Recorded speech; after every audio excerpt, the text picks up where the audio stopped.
In the autumn of 1998, a marine archaeologist named John Jasinski was running a standard survey grid roughly 3/4 of a mile off the northwestern coast of Oahu in water that ran between 40 and 60 feet deep, depending on the swell.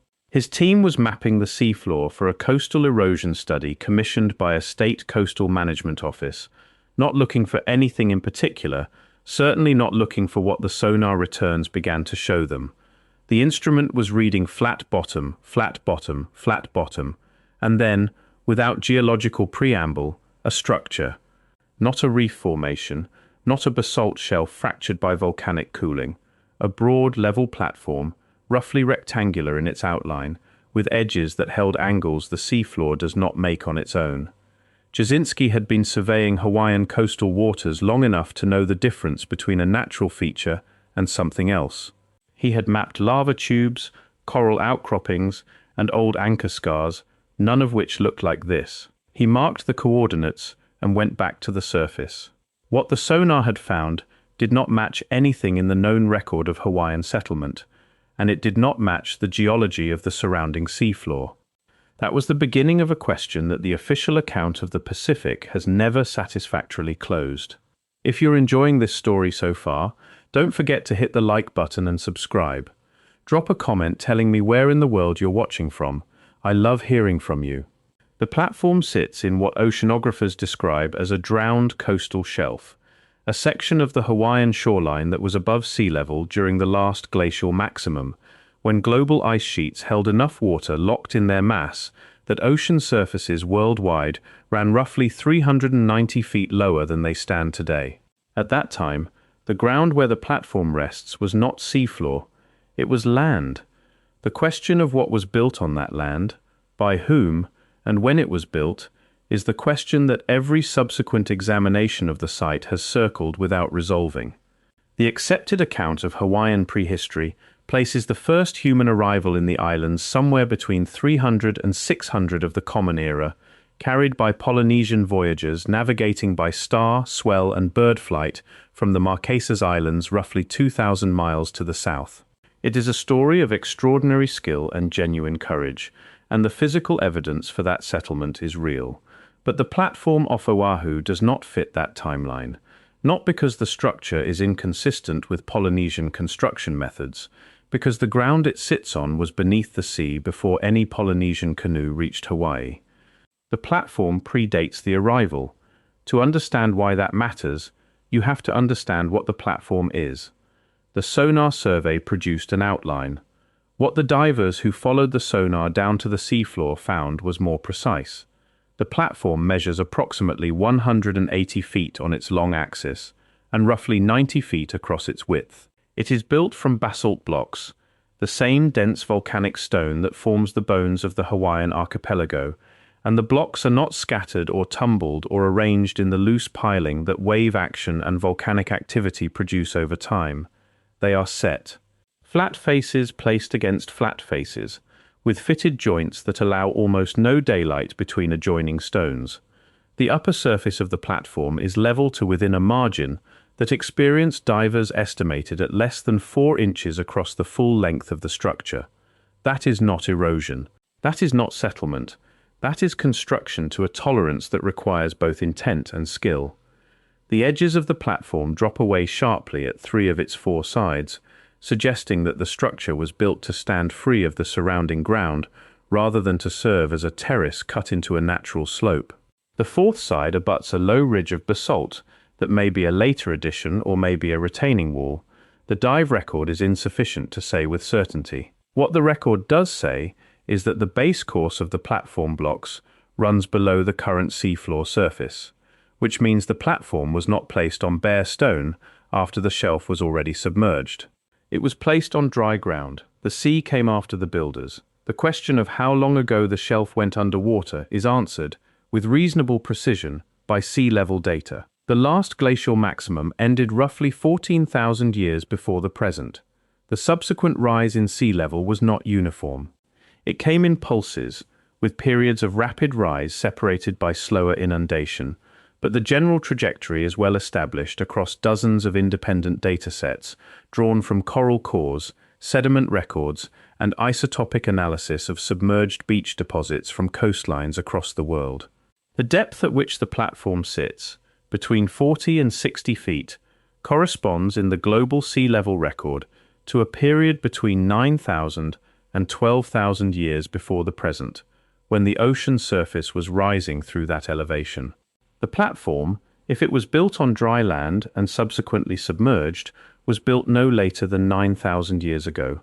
The earliest confirmed human presence in the Hawaiian Islands is approximately 1,600 years ago, calibrated from radiocarbon dates on charcoal and bone recovered from settlement sites on multiple islands in the archipelago. The gap between those two numbers is not a minor discrepancy to be smoothed over by adjusting an estimate. It is 7,000 years of human history in the Pacific that the accepted settlement model has no room for, and the model does not expand to accommodate inconvenient arithmetic. It simply does not acknowledge the arithmetic at all.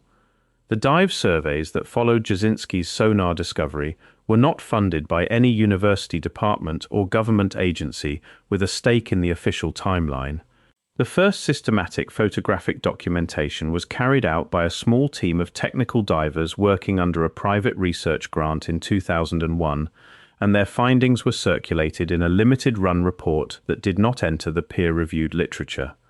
The photographs from that survey show the fitted basalt blocks in sufficient detail to rule out the most common counter-explanations. The joints between the stones are not the product of columnar basalt fracture, the process by which cooling lava cracks along geometric planes and produces naturally angular blocks.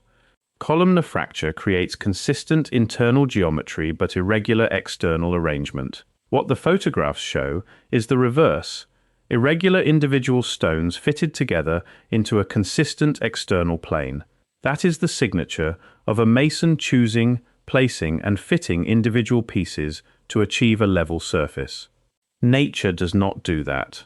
A person does. If you're hooked on this story, make sure to subscribe and turn on notifications so you never miss an upload.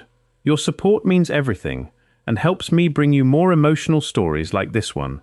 The institutional response to the platform followed a pattern that anyone who has tracked anomalous Pacific archaeology will recognize immediately.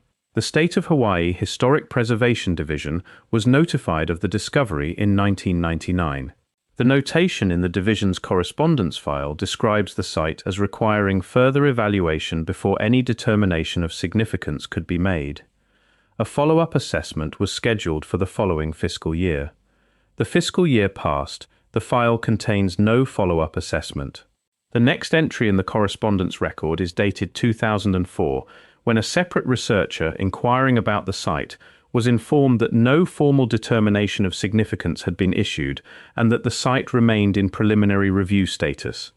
The preliminary review status, as of the last available public record, has never been upgraded. The site has no formal designation, it has no protection, it exists in the official record as a question mark filed under pending and left there. The contrast with the treatment of confirmed Polynesian archaeological sites in Hawaii, which receive designation, funding, and active preservation management, is not subtle. A site that fits the accepted narrative gets resources, a site that ruptures it gets a file, and a designation of pending that has now stood for more than 20 years. The platform off Oahu is not the only structure in the Hawaiian coastal zone that raises this question, and its isolation would make it easier to dismiss. A single anomalous formation can be attributed to an unusual natural process, to a misreading of the sonar, to any of a dozen explanations that require no revision of the accepted account. Two formations, separated by distance and discovered by unconnected observers decades apart, require something more. In the 1980s, a fisherman named Kalani Akana, working the waters off the Waianae coast on Oahu's leeward side, reported a series of what he described as stone walls running along the bottom in about 30 feet of water, roughly half a mile offshore. Akana was a third-generation commercial fisherman who knew the bottom in that area well enough to navigate it without a chart, and he was precise about the location and the character of what he had seen. The walls, he said, were straight, ran parallel to each other, and were built from stones that did not match the natural rock formation of the surrounding seafloor. A dive team from the University of Hawaii investigated Akana's report in 1987. Their findings were presented at an internal departmental meeting and not published. The meeting minutes note that the features observed were consistent with cultural construction, but that further dating evidence would be required before any formal claim could be supported. The dive team was not funded for a return visit. Akana died in 2009. The location he gave sits in a fishing zone where regular boat traffic ensures that any unauthorized excavation would be difficult to conceal, which may explain why the walls have not been removed, but does not explain why they have not been studied. A site that two independent observers, 30 years apart, described in identical terms as straight, parallel, stone walls built from material inconsistent with the surrounding geology, has received no systematic archaeological attention in nearly 4 decades. The record of examination is a single unpublished meeting summary and a notation that further evidence would be needed. The further evidence was never sought. What the platform off Oahu and the Waianae walls share, beyond their depth and their construction, is their position in the debate about deep Pacific prehistory. The orthodox account of the Pacific is settled in its broad outlines. The islands were empty until skilled Polynesian voyagers arrived, and what came before arrival is the geological record, not the human one. That account is not without evidence. The archaeological record of confirmed Polynesian settlement in Hawaii is real and detailed, and the navigational achievement of the initial voyage is not in question. But the account requires that nothing preceded it. No earlier people, no earlier construction, no earlier presence. And the platform does not comply with that requirement. A structure built to engineering tolerances, sitting on a drowned shelf, submerged to its present depth at a time when the Pacific had no Polynesian seafarers in it, is not a footnote to the standard account. It is a structural challenge to it. Acknowledge the platform and the timeline has to open. Open the timeline and the question of who was building on Hawaiian land 9,000 or more years before the accepted settlement date becomes one that the discipline cannot contain within its current framework. So the platform sits in preliminary review, and the Waianae walls sit in an unpublished summary, and the fisherman who described them is gone, and the question remains exactly where it was left. There is one element of the physical record that the pending designation cannot reach. In 2003, a diver named Raymond Chow, working independently of any institutional affiliation, recovered a fragment of the platform structure during a dive at the site. The fragment is a piece of fitted basalt, roughly the size of a large book, with one face that shows the tool marks of dressing, the shallow parallel grooves left when a harder stone is used to plane a softer one to flatness. The grooves are evenly spaced and consistent in depth across the full width of the face, which is not what random fracture produces. Chow brought the fragment to the surface, documented it with photographs, and retained it in his possession. He made the photographs available to researchers who requested them over the following years, and those photographs have circulated in the small community of independent Pacific researchers without entering any peer-reviewed publication. The fragment itself has not been submitted to any institution for formal analysis. Chow has stated in correspondence that he is aware of what happens to physical evidence that enters institutional custody when the evidence is inconvenient, and that awareness has governed his decision. He is not wrong to be cautious. The photographs of the fragment show the dressed face clearly. The tool marks are consistent with the manual stone dressing techniques documented at confirmed archaeological sites across Polynesia and across the broader Pacific. They are also consistent with the stone dressing techniques of cultures far older, documented in the archaeological record of coastal Southeast Asia and the continental margins of the Pacific Rim. The fragment does not carry a signature that names its maker, it carries a signature that names the act. A person held a tool and worked this stone flat by hand. Whatever else remains uncertain about the platform, that act is recorded in the basalt, and it cannot be graded away. There is a version of this story that the institutions prefer, and it runs like this. The sonar anomaly was a natural feature misread by an observer predisposed to find something significant. The Waianae walls were a reef structure described imprecisely by a fisherman with no archaeological training, and the dressed basalt fragment is a piece of naturally fractured stone whose tool marks are a function of how basalt breaks rather than how a person shapes it. That version is clean. It requires no revision of the timeline, no expansion of the settlement model, no acknowledgement of the gap between 9,000 years ago and 1,600 years ago. It costs nothing and explains everything. But it requires you to accept that the sonar returns are wrong, that the fitted joints described by multiple divers are natural, that the straight parallel walls reported by an experienced observer who knew that bottom for 30 years are reef formations, and that the parallel grooves on Raymond Chow's fragment are geological accident. Accept all of those at once and you are left with a site that no one has formally studied, a finding that has sat in preliminary review for more than 2 decades, and a discipline that has not felt the need to resolve the question either way. The comfortable version does not explain the pending designation. It depends on it. The Hawaiian Islands sit at the northern apex of the Polynesian Triangle, the vast oceanic territory bounded by New Zealand, Easter Island, and Hawaii, within which every major Pacific island group was settled by the same broad cultural tradition.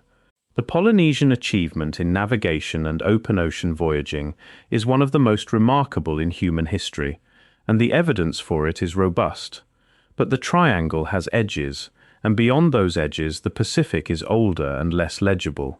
The sea level record tells a story that runs longer than the settlement record, a story of land surfaces that existed and were drowned, of coastlines that moved hundreds of miles over the course of 10,000 years, of a Pacific that looked nothing like the one the Polynesian voyagers crossed.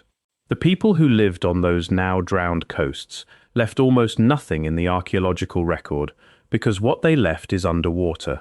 The platform off Oahu is one of the rare exceptions, a structure that sat on high enough ground to survive submersion intact rather than being scattered and dissolved by the sea.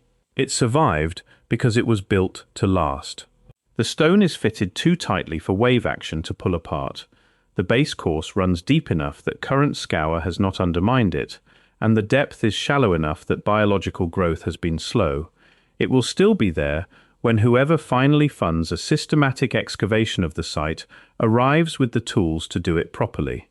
The question is whether that arrival comes before the record closes entirely, before the last diver who has seen the fitted joints is gone, before the fragment in Raymond Chow's possession passes out of documented existence, before the fisherman's description fades to the point where no one can find the walls he marked. What the platform requires, if it is taken seriously, is straightforward to state.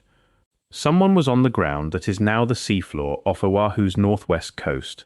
They were there at least 9,000 years ago, and possibly longer. They built a structure to engineering tolerances that demanded planning, material selection, skilled labor, and the kind of accumulated knowledge that is not assembled in a single generation. They built it to last, and it lasted. And then the sea came up and took it, along with whatever else they had built on the land that is now the Hawaiian coastal shelf. And most of what they left went to pieces in the surf and scattered across a bottom no one has systematically searched. The platform survived because it was well built. The record of it survives because a sonar instrument returned an anomalous reading on an autumn afternoon in 1998, and a marine archaeologist noticed that the seafloor does not make right angles without help. Everything that follows from that reading, every dive report, every unpublished summary, every letter filed under pending and left there for more than 20 years, points in the same direction. The Hawaiian Islands were not empty before the Polynesian arrival. The land that became their seafloor was not empty. Someone was there, building in stone, in an age the official account insists was vacant. The platform is the evidence. The pending designation is the answer the institutions chose to give. And the fitted basalt blocks are still down there, 40 feet below the surface, holding their joints against the current, waiting for whoever is willing to go back and look at them without deciding in advance what they are allowed to mean.